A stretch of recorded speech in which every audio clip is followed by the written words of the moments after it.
যারা কন্টেন্ট বানান তাদের জন্য সঠিক মিউজিক খুঁজে পাওয়াটা কিন্তু একটা বিরাট চ্যালেঞ্জ, আর তার থেকেও বড় হল কপিরাইটের ভয়।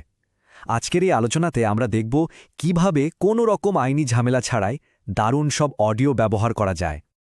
চলুন প্রথমেই সেই দুশ্চিন্তাটা নিয়ে কথা বলা যাক, যা প্রায় প্রত্যেক কন্টেন্ট ক্রিয়েটরের মনের মধ্যে ঘুরপাক খায়। ভাবুন তো, অনলাইনে একটা ভিডিও পোস্ট করার সময় ক্রিয়েটরদের সবচেয়ে বড় ভয়টা ঠিক কী নিয়ে কাজ করে? উত্তরটা একদম সহজ, কপিরাইট ক্লেম। মানে ঘন্টার পর ঘন্টা মেহনত করে বানানো একটা ভিডিও শুধু একটা ভুল মিউজিক ট্র্যাক ব্যবহারের জন্য মুহূর্তের মধ্যে উধাও হয়ে যেতে পারে। কি সাংঘাতিক ব্যাপার, তাই না? ব্যাপারটা অনেকটা দুটো রাস্তার মতো। একদিকে আপনার বানানো দারুণ একটা ভিডিও সারা দুনিয়ার মানুষ দেখছে, আর অন্যদিকে ঠিক ততটাই দারুণ একটা ভিডিও একটা কপিরাইট নোটিশ পেয়ে আটকে গেল। মানে দুটোর মধ্যে তফাৎটা কিন্তু আকাশ পাতাল। তাহলে এই যে এত বড় একটা মাথা ব্যথা, এর থেকে মুক্তির উপায়টা কি? চলুন এবার সেই সমাধানটাই খুঁজে দেখি। এই যে আমরা বলছি কপিরাইট ফ্রি মিউজিক, এর আসল মানেটা কি? সোজা কথায় এগুলো হলো এমন সব অডিও ট্র্যাক বা সাউন্ড এফেক্ট যা ব্যবহারের জন্য বারবার টাকা দিতে হয় না। মানে একবার লাইসেন্স নিয়ে নিলেই কেল্লাফাতে। আর এই ধরনের প্ল্যাটফর্মে কি মেলে জানেন? শুধু যে ব্যাকগ্রাউন্ড মিউজিক তা কিন্তু নয়, অ্যাম্বিয়েন্ট সাউন্ড, নানা রকম sound effects, stock music track, এমনকি ভিডিও টেমপ্লেটও পাওয়া যায়। মানে কন্টেন্ট বানানোর জন্য যা যা লাগে তার প্রায় সবই হাতের মুঠোয়।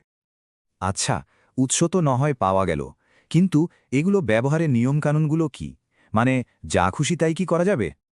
আর সব প্রশ্নের মধ্যে সবচেয়ে বড় আর জরুরি প্রশ্নটা হলো ইউটিউবকে নিয়ে। এখানকার মিউজিক কি ইউটিউব ভিডিওতে ব্যবহার করা নিরাপদ? উত্তরটা শুনলে অনেকেই স্বস্তি পাবেন।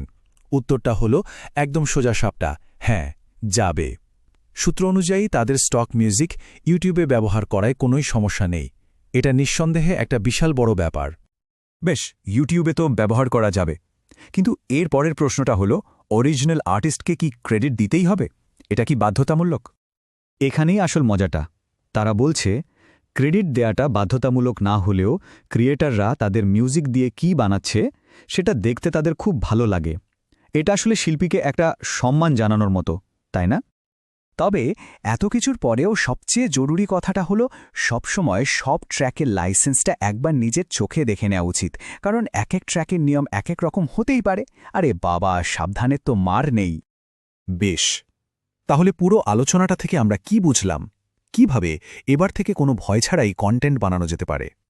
পুরো প্রক্রিয়াটা আসলে খুবই সহজ। মাত্র 3টে ধাপে ভাবা যেতে পারে। 1. একটা ভরসাযোগ্য প্ল্যাটফর্ম থেকে অডিও খুঁজুন। 2. যে ট্র্যাকটা পছন্দ হলো তার লাইসেন্সের নিয়মকানুনগুলো একবার পড়ে নিন। আর 3. মিউজিকটা ভিডিওতে যোগ করে একদম আত্মবিশ্বাসের সঙ্গে পাবলিশ করে দিন।